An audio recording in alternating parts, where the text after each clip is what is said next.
You're watching BBN Tonight, presented by UK Federal Credit Union.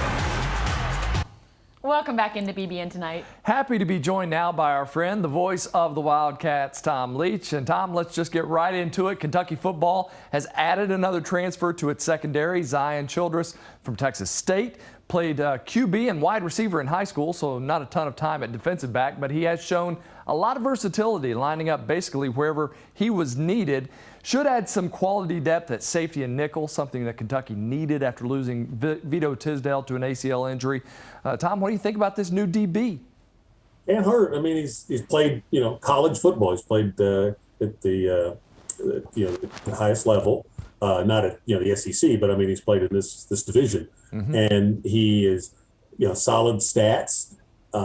They just need a little more depth. So it's kind of a situation where if you can pick up a guy like this, you have a scholarship available, why not make use of it? Because you never know when injuries are going to hit. Just you're going to use 5 DBs a lot these days with the way offenses play. So you need a lot of bodies back there, just from a fatigue standpoint, to rotate some fresh legs in there for a few snaps a game, if nothing else.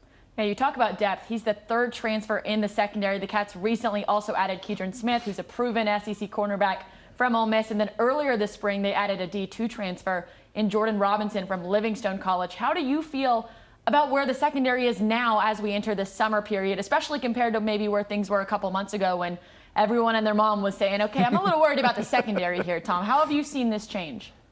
They needed somebody like a Keidron Smith, so that was a huge pickup, a guy that started in the SEC. We've seen Kentucky have great success, heck, from Ole Miss with Jacquez Jones. So this is a guy that has played, knows what it's like to cover SEC wide receivers and play in an SEC defense. So that was the most important get, I think, with somebody with experience that could be a plug-and-play guy in your secondary.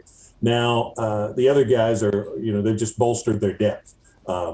It's going to come down to how healthy can they stay. Carrington Valentine should be solid at one of the other corner positions. He's got a lot of starts under his belt, and so now they don't have anybody that's as good as Vito. Unfortunately, he could have been poised, I think, for a really big year, but that happens. So they just needed bodies, and they've added some depth.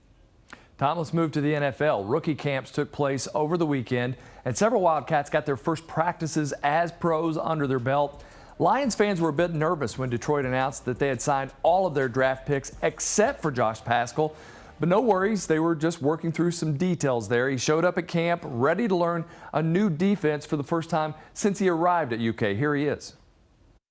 In Kentucky, we're based out of 3-4, but we'll kick down to a 4-down front a lot.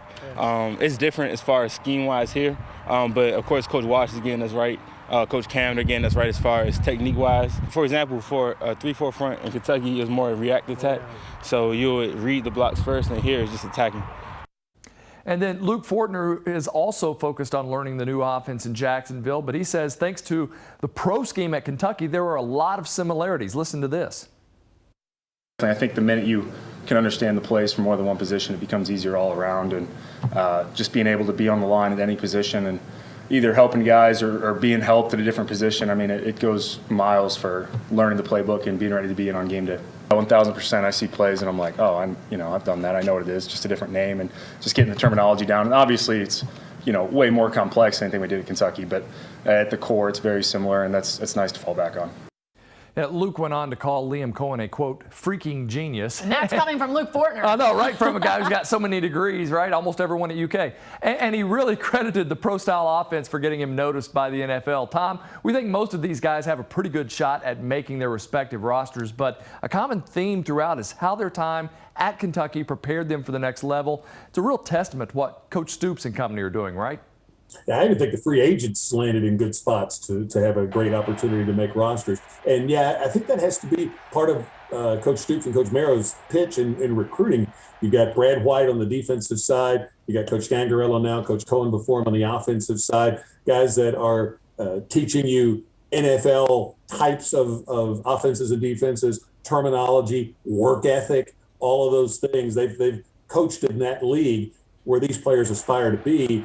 And so those coaches are able to speak to these players in a way that the players are, inclined to listen because they know where these guys came from. Tom, thank you so much. Appreciate your insight as always, and we'll talk to you again soon. Sounds good. More BBN tonight after this.